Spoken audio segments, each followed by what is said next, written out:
Welcome back to Help My Business is Growing, a podcast where we explore how to grow and build a business that is healthy and sustainable. I'm your host, Kathy Svetina.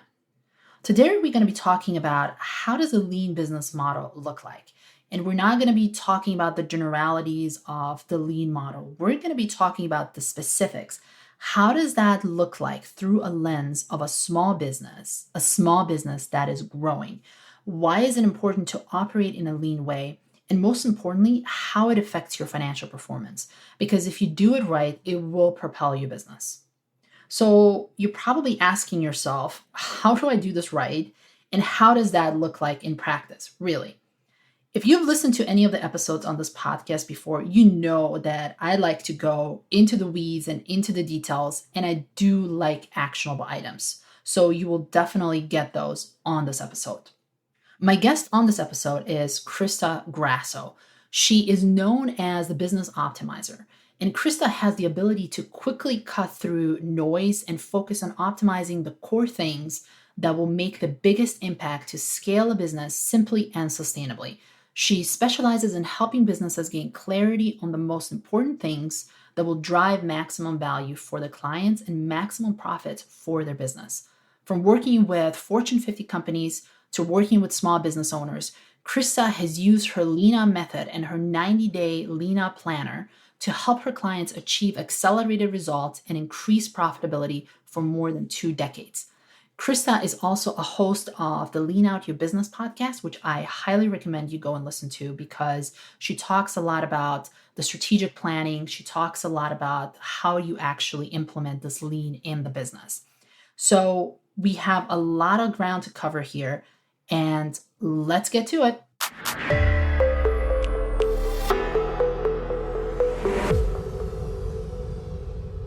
Welcome to the show, Crista. Thanks so much for having me. I'm really excited to be here. And I'm super excited that you're here because we're going to be talking about one of my favorite subjects, and that is how to lean out your business. But before we go into the hows and whats, I'd like to take a moment for you to first define what is a lean business and how does that look like? Because a lot of people, when they think about lean, they think about manufacturing, they think about Toyota. But how do the principles of lean apply to the businesses that are not in that manufacturing space? Yeah, one of the big things I set out to do with my lean out method is to bring lean to all businesses and not just really massive businesses or manufacturing or technology. And if you think about what lean really means for anybody who might not be familiar with it, it's about increasing value and productivity and decreasing waste. And I don't think there is any business, I don't care the industry, the size, the type, that does not want to increase value and decrease waste and increase productivity. So that really is what leaning out is all about, is identifying those things that actually matter, those things that are providing value to your clients, profit to your business, those things that are going to help you get to your next level, optimizing and doubling down on those, and then eliminating everything else because everything else is non-value add. And I think this is especially important as the business is growing because you're going to be bringing in more people, you're going to be bringing in more clients. So how does that look like in a business that is significantly growing in a very short amount of time? Yeah, when you think about growth in general, right? Growth, typically you're growing through experimentation. You usually are taking some educated guesses of what you think is going to work in your business, but you're trying different things. And you're like, okay, I'm going to add this person and let's see if it can, help us double our sales like we think we're going to, or we're going to add this program, or we're going to test this in this different market. And so you're doing different things to grow your business. And what happens, especially with businesses that have that accelerated growth that you mentioned, is you end up with a lot of noise in your business.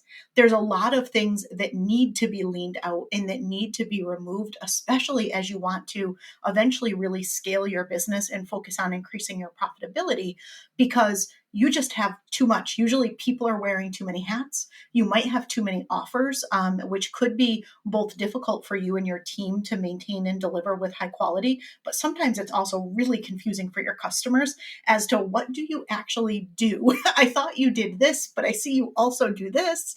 And so when you're in those periods of accelerated growth, I think it's very natural to say yes to a lot of things that you might not say yes to otherwise, and to experiment with a lot of things.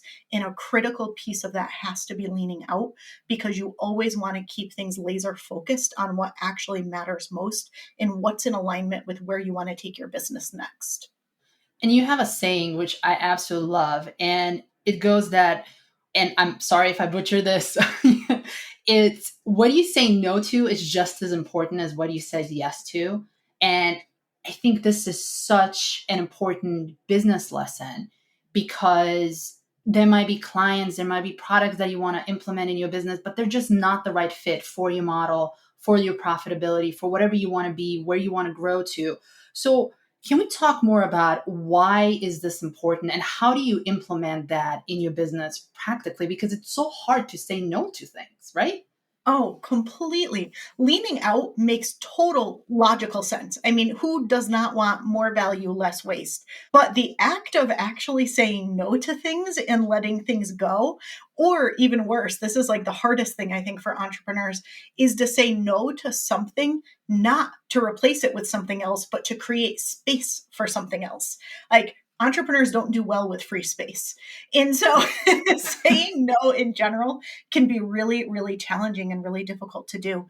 And to me, it all comes back to, I think you really need to be super clear in your business on what is important and what does that vision look like? What's next? What's next for you as an individual, as a business owner in your own life? What's next for your business and what you want to be known for and how you want to make an impact, help people, and what legacy do you want to leave with your business? And what's next for your customers and what are they going to need from you in the future?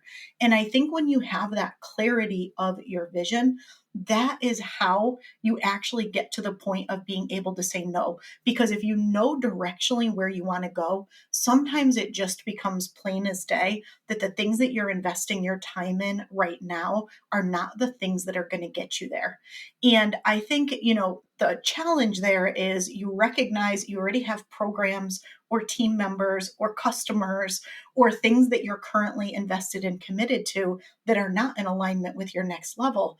I think you have to look at a realistic transition plan to phase those out of the business in a way that, with integrity, you're still meeting the commitments and letting people get, whatever value or whatever they were expecting, but that you are allowing your business to be able to scale in the way that you want to.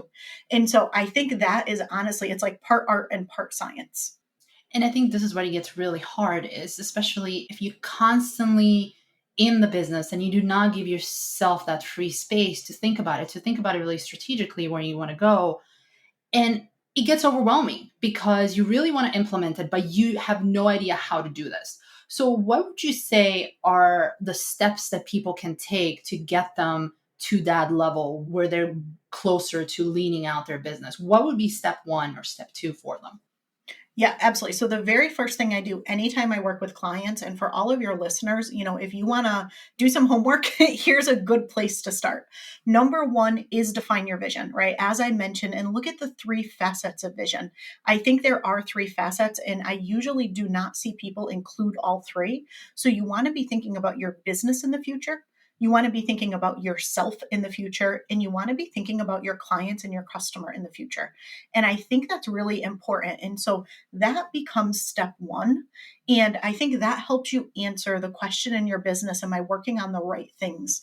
Am I directionally correct in what I'm investing my time, my money, my energy into with the offers that I'm putting out and the clients I'm working with? But number two, and this is a fast follow, and this goes really close to that, is I think you then have to look at your business model, because your vision informs your business model. And that's why I think it's important you look at all three of those facets in your business. Because I think so often what happens is we start off and we're like, oh, that person has kind of a cool business model. I'll try that. Or you sign up for Mm-hmm. a program and you start doing what this person's doing over here. And then you hear that, oh, you should be on Reels, and you start adding that. And then you hear that, oh, you should do this, and you start doing this. And before you know it, you have this like hodgepodge business model, and it's not actually delivering the results that you want for your business. Maybe it's not delivering the results that you want for your clients, or there might be a more lean, strategic, kind of streamlined way to do so. And most importantly, sometimes it's just not something that's personally fulfilling anymore for you. And it kind of drifted away from the things that actually fuel you and that you really want and that kind of light you up in your business. Yeah, you don't want to end up with this Frankenstein model that you took the pieces from other businesses and it just does not work for you. And this is interesting to me because this is something that I've struggled with my business as well. Is when I first started, I was doing all of the things. I was on all the social media. And then I realized that the customers that I want to serve, they're not on those platforms. They don't interact that way. So it's a waste of energy, it's a waste of time, it's a waste of resources. 100%. And I see that so often. It's so common. And I think the other thing that I think people struggle with leaning out and with letting things go is that fear of, but what if? Yep. Well, maybe my primary client's not on Instagram, but I put all this time into Instagram. So what if I stop doing it and all of a sudden that's where my next client was going to come from? Or that's where, the industry changes and Instagram is the place I need to be and I don't want to let it go. And so it becomes really tough to let go of those things. But the reality is this: you've got 24 hours in a day, and hopefully you're not dedicating all of those to work, right? You need to carve out some of that space for, aside from the essentials like sleep and eating and things, for the other things that are important to you in your life. And I think you need to have a really clearly defined capacity around how much time you want to invest in your business. And there's only so much you can do in that time. And of course, we all want to do all the things all the time. Who doesn't really? But I think you have to be smart and strategic and say, if I've only got realistically 5 hours today to invest in things, what do I put those 5 hours on that are going to take me the closest to my goals in that vision that I have, and that are going to get me the best return on investment in a way that's in alignment with kind of just personally lights me up, fuels me, and helps my customer the most. That's such a good point. And when you were talking about the social media and the Instagram reels, that reminded me of the whole Clubhouse craze that was going on last year. If you remember that in Mhm. 2020, everyone was on it. It seems like people were just there for hours and hours on end. And when I was watching this from the sidelines, it's like, this is just not something that's sustainable. You cannot run a business, be available for your clients, be available for your employees, and hang out on a Clubhouse for 6, 7 hours a day. It's just impossible, right? And I think there are some people out there who did have success on Clubhouse. Unfortunately, I think those numbers were relatively small, which is why it's lost some of its luster. Yep. But the thing is, the people who did have success with it had one of two things. They went all in and focused their effort on Clubhouse. And that's why you saw them there so much, because they probably deprioritized where they spent their time on other platforms or on other things.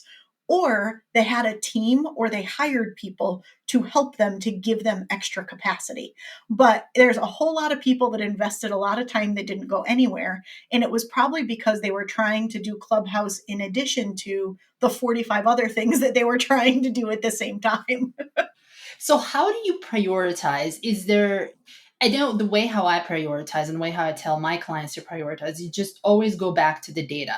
Follow the data. Whenever you're in doubt, just go back to the data, see what the data tells you, and put your energy into where you get the most bang for your buck. What would your advice be? Yeah, I think that's so spot on. And in the lean out method itself, I have 4 pillars, and the fourth one is Kaizen. And Kaizen is a lean concept. It's all about making small, continuous improvements and change for the better. And in lean out method, this is where we actually put your dashboards in place. We look at what you're going to measure. We look at kind of your KPIs and your metrics that matter and things of that nature. And I do think that you need that vision so you know long term where you need to go. You need a plan for the next 90 days with clear goals so you know what to be focused on more in the immediate term.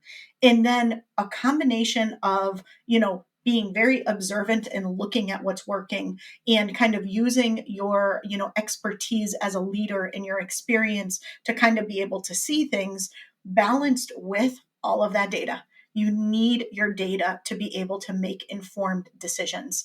And generally speaking, you're probably savvy enough that you're going to be able to create a plan you're going to be able to work within for the most part. But things change all the time. Things pivot. We have things come out of the blue that we never saw coming. And that data really helps you to make those informed decisions. And when you have, like most entrepreneurs, the 45 brilliant ideas before breakfast, Yeah. and you're constantly trying to change your plan because as visionaries, we're always like, oh, I just thought of this. I should do this instead. Maybe I should try this. Your data kind of helps you stay focused and remind you of what's important and why you're doing the things that you're doing. And that is a very important point, because if you're constantly pivoting, if you're constantly shifting, you yourself, you get energy from it, but your team doesn't. They can be exhausted because you're constantly moving. What was good enough last month is not good enough this month anymore. So they have no idea where you're going next. And that's absolutely exhausting. And you can use a lot of good people that way. 100%. And sometimes I think it's pretty darn exhausting for your community and your customers too, especially if the things that you're doing are visible and kind of customer facing. And when it comes to teams, how does leaning the business work with hiring? How does that look like? Can we talk a little bit more about that topic? Yeah, absolutely. So I have, one of the things I focus on a lot with my clients is building out your lean dream team. And I think when people hear the words lean and team together, they usually picture like a bare bones team and people wearing 75 hats and don't hire until you absolutely have to. And that to me is exactly the opposite of what I propose. So to me, a lean dream team is really, you're looking again, this all goes back to vision. Like what's next? What's that next level that you're trying to get to in your business? And you're looking at what's your next strategic hire. And typically, when you're looking at your next strategic hire, I see it as two things. It's either somebody who's going to be able to take something off of your plate or other people on your team's plate so that they could do more revenue generating activities, or it's somebody coming in who themselves are going to be able to do revenue generating activities. But at the end of the day, as you're hiring, you're building up capacity and you're building up profit and revenue potential in your business by bringing that person on. And I think the best way, the most effective lean dream teams are where you, as the founder, as the business owner, are able to spend as much of your time as possible in your zone of genius or doing those things that you are uniquely skilled to do. And you also have the people on your team doing the same. So they are in their unique zone of genius. And collectively, you've got this really great ecosystem. And it doesn't mean that people don't wear multiple hats, because most of us don't have the luxury of hiring a team of 100% specialists who spend 40 hours a week just doing one thing. People are going to be kind of wearing a lot of hats and contributing and working as a team. But if you can align people to their natural strengths and the things that they enjoy doing the most, it's going to free you up to do what you're best at and to really scale the business. And it's just going to create a much more productive and just happy, long lasting ecosystem for your business. Yeah, and I do the same thing when I talk about these type of topics with the businesses that I work with, and I call this the talent inventory. Before you go and hire any people, take a look at what you currently have in house, or what are the strengths, what are the weaknesses, and ask them, what is something that you want to work on? Is there any particular task or any particular area of the business that you want to get more into it, so that the people are naturally aligned to those spots they're the best at? And then looking at the team and figuring out whether you need to hire more people. And you're so right when you talk about lean. And even, I was in corporate for so long, and every time we talk about lean in corporate, we think about cutting headcount, cutting staff, and it's bare bones team. So I'm glad that you're busting all these myths about lean. Completely and entirely. I think that, when you look at what a lot of big corporations do, and a lot of corporations use lean really effectively, I think the key for us as small business owners and entrepreneurs is let's look at the principles and the practices that work really well, and then let's adapt them and make them right for our type of business. And the reality is, us doing that like heavy cutting and massive efficiency like type things just isn't really practical or worth the time investment for a small business. We're going to get much more out of it by doing and approaching team more in the way that I walked through. When small businesses and the clients that you work with implement these things, are there any common mistakes that they make that they see when they go on this path, that when they're trying to implement it, something that can easily be avoided if they just knew about it ahead of time? Yeah. So one of the things that I always joke, and I prepare my clients for this. And so for all your listeners, pay attention to when you say this or when you think this. And what happens is people get started and they start working towards it. And all of a sudden, what I call the yeah buts happen. Yeah, but well, I know I said I was going to cut this, but yeah, but I already said I was going to. And yeah, but this person really is relying on me to do this. And the yeah, buts come up. And as soon as that happens, that's usually a sign that you previously committed to something, you previously made the right decision, but now you're starting to face some resistance around it. And it's change is hard. Change is really hard. And I think as an entrepreneur, being decisive and being willing to unapologetically say no to the things that are not right for you are two of the best skills that you can kind of develop and hone over time. Because generally, for a lot of us, they are not natural. We want to say yes to everybody, we don't want to disappoint anybody. And so I think that is one of the most common things that I see that I wouldn't necessarily say is a mistake, but it absolutely slows people down and sometimes puts them in a state of churn and frustration. It's they've got this great vision. At one point they were really excited, but then they start to actually implement and they get the yeah, but I'm not sure, and then they get really nervous and then they almost get deer in headlights and freeze. And so what I've found is by preparing people for the fact that they're going to have the yeah buts and the whatabouts, by kind of preparing them for the fact that it's going to come. When it does, they recognize it and they say, all right, you know how you said this was going to happen? Let's talk. And sometimes just going into it, I think more with open eyes and recognizing what that transition and what that journey is going to be like helps you to push through when you experience those things. Change management, it's such a hard topic because you're not only managing the change in the business, you're also managing change for yourself as a business owner. You're the driver of that change. So you have to be 110% on board with this so that you can give that energy to your employees, to your team. Otherwise, if you're waffling about and you're like, I don't know if I want to do this, the team's going to pick up on that and it just loses the momentum. And I feel like it's almost like a feedback loop because you're getting bad feedback from your team, you're taking it on yourself, and then you're internalizing it, whether this is a good path to go down, and it just kills the momentum. 100%. Yep. So if someone gets into that deep hole of, I don't know if this is the right path to go down, this is too much work, I don't know, what would you tell them? So to me, it always comes back to that long term vision, and it's always about the why. Why are you making this change? What is it that it's going to do for you? Typically, people are saying no to something because there's something very specific that they want to create space for. And so I think it's really regrounding them on why they made the decision in the first place and what's next. And these are a lot of the conversations that we'll have. And sometimes things do legitimately shift. And it's like, I did think that was important, but the more I think about it, I actually think this. And sometimes those things legitimately do change and you shift your plan accordingly. But 99% of the time, it's that you stopped thinking about why you're doing it and kind of the benefit of doing it, and you get kind of stuck in the churn of it. And I think that's some of the difference between working on your business and working in your business. When you're in that place of yeah, but you're very much in the business. When you're in the place of making the decision about what to say no to, you're very much on the business. And I think it's a matter of making sure that you're creating that space to actually step back and make those decisions very strategically so that you are continuing to scale and move to those next levels. I call that looking at the forest, but not the trees.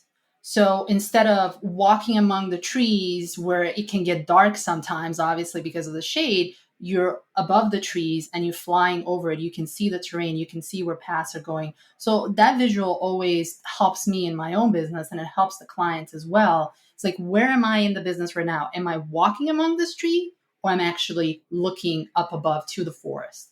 Yeah, that's a great analogy. I love that.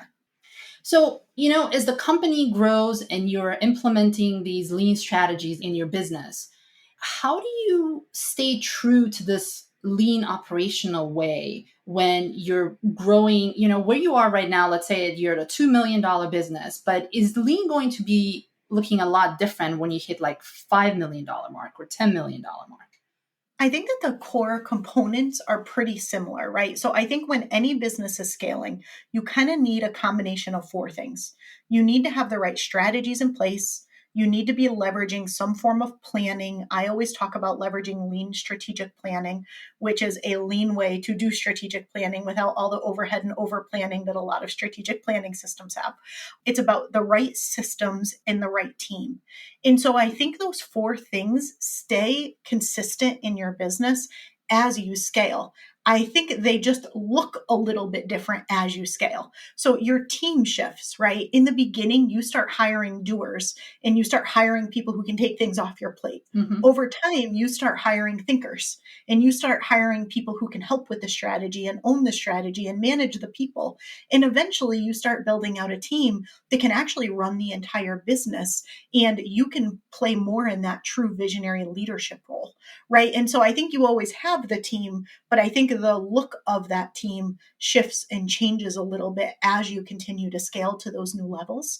And I think the same thing is true for those other pillars, right? Even the systems that you have in the beginning, the systems that you're creating are going to be different. Whereas when you're really at those, multi-million-dollar levels, you've usually got pretty robust company assets. You probably have a playbook, right? It's just so embedded in how everybody works. Whereas when you're first starting out and you're at that six figure or like on your way to seven or your early seven figures, sometimes you're like, oh yeah, we've been doing that forever. We should create a system for that. It's just not as deeply embedded as it is in those later levels of business.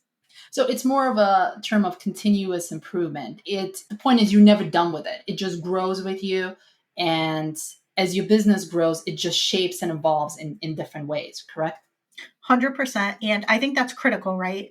Is if you're still doing the exact same things in any facet of your business, whether it's team, system, strategy, whatever it is, let's say six figures as you are at multi seven figures, there's something wrong, right? Things always shift and evolve as you do. And they often shift and evolve, I think, before you actually see the financial result of that. It's like you need to put those next level things in place before your business kind of catches up and you're starting to generate the revenue and bring in the clients in the way that you want to. Yeah, and everything eventually, I always say, everything eventually ends up in your financials. From the way how you operate, from the way how you hire, how you lead people, it all shows up on your profit and loss statement, your balance sheet, your cash flow, everything. You can see everything in your finances. So, what I always like to hear when we talk about topics like this is successes of other businesses, because I think that is so inspirational, especially for someone who's just starting on the journey and they know that they have to lean out, but they don't know whether it's going to work for the business and how that's going to look like. So I would love if you could give us an example of how someone of your client base was implementing this lean and how it impacted the growth potential in their whole business in general. Yeah, absolutely. I'll share one of my clients who I talk about all the time because she is just a total rock star. But we started working together at the beginning of the year, and she really came to me thinking really strategically about what comes next in her life. She's like, I want to sell my business, I think, in about 10 years. I've got some big goals. I want to write another book. I want to launch a podcast. There's some things I want to get done, before I do that. And I really want to make sure I'm focused on the right things. And at the same time, I am exhausted. I am working way too much. I don't love the way I'm working with my clients. I'm spending a lot of time on things that don't really matter. And so we got together and we did a one day and we kind of built out what her kind of long term was. And then we reverse engineered it to what should she be doing now. And we really dove really deep into her schedule and how she's spending her time, and her business model in her current business model was in alignment with where she wanted to go and what wasn't. We made some shifts there. And I think the biggest shift we made was to her schedule. And what she ended up doing was she went from working all the time and being exhausted and frustrated all the time to only working Monday through Thursday. She now takes 3-day weekends every week, and she only sees clients in the afternoon. So she protects her mornings for more of that time for strategy and working on the business. And a lot of it was she had people scheduling appointments with her all over the place. Like things were really scattered in her schedule. And so we just blocked things off and said, no, Tuesday afternoons are when you see clients. And Thursday afternoons are when you do podcast interviews and PR and media appearances. And Wednesday afternoons is when you do this. And we put some things in place to really protect her time so that she could stay laser focused and could do those things that were going to get her where she wanted to be and take on some of those strategic projects. But for her, she had in Q1 done more in sales than she did in all of last year. And she's on track to be 2.5 times what she was last year by the end of this year.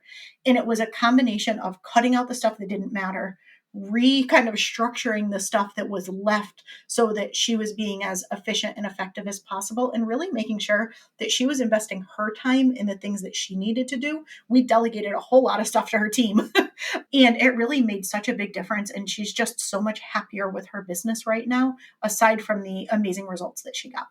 That's amazing. That's absolutely amazing. And having that focus is something that shifts the business so much. And I just done another episode on productivity, on how you actually put that productivity and focus together with Don O'Connor. And if you're listening to this, you can go listen to that episode. It's an amazing episode. It actually tells you how your brain shifts between these different tasks. And it's really hard to go from being creative to actually having meetings. So protecting that space, it's really, really important. So, Crista, this has been absolutely fabulous. I love all the tips that you gave us. What I would also like to ask you is, if someone wants to go and implement this in their business, and it's a process. It's not gonna happen within the next month. It's a process. But what is the next tangible step that someone who wants to implement that in their business, what can they do today, or something they can do over the next week that is tangible and still going to give them that result? Yeah, to me, again, it all goes back to that vision. Honestly, however you like to brainstorm, get your colorful sticky notes and your whiteboard out, pull up whatever your favorite project management tool is. Some people brainstorm in a really structured way. Some people like to be more creative. However you brainstorm, just really give yourself the space to truly think about what you really want. Look at and reflect on what you want long term, again, for yourself, for your business, and what you think your clients are going to want next from you in the future. Pick a period of time, 10 years in the future, 5 years in the future, whatever kind of feels right for you, and do that activity. And then look at your current business model and look at where maybe you're not in alignment with that. Because more often than not, your business model or your schedule are probably not completely in alignment with that. And if you can identify both of those, you are going to be miles ahead of most other people who really just kind of stay stuck in their business with their head down, working really hard.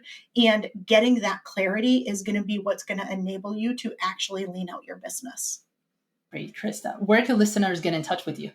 Yeah, absolutely. So my website is leanoutmethod.com. And if you love podcasts, since you're listening to this one, I talk about all of this and more over at leanoutpodcast.com. And you can find an interview with Kathy there as well. Yeah, Crista was really kind. She had me on her interview, on her podcast, and we talked about the finances and the lean out method, how that actually works together. So thank you so much, Crista, for being in the show. I really, really appreciate it. Thanks so much for having me.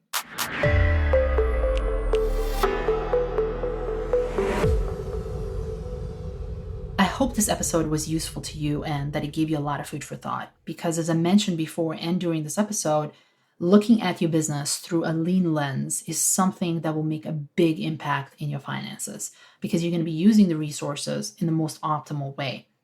If you're new to this concept, my recommendation is that you sit down and think about your business, identify 1 to 2 areas of where it will make the most impact for you to implement it, and then start implementing. You're going to be learning things about yourself and about the business as you go through this process. As Crista mentioned, this is a continuous improvement process, and it takes time, but the results are really going to be worth it. To help you with this process, I've also included a blog post and a transcript for this episode, and you can find them both in the show notes. You can always go back, reference them later as you need it, as you go through this process, so that you have something to guide you through it. I also highly recommend, as I mentioned before, that you go and listen to Krista's podcast called the Lean Out Your Business podcast. She gives a lot of good advice and tips how to do this in a step-by-step process and a step-by-step approach, and how to be strategic about your planning. And I do have a favor to ask. If you're listening to this on Apple Podcast, if you could please go to the show, tap the number of stars that you think the show deserves, because it helps other people find it and it really helps other businesses as well. Thanks so much, and until next time.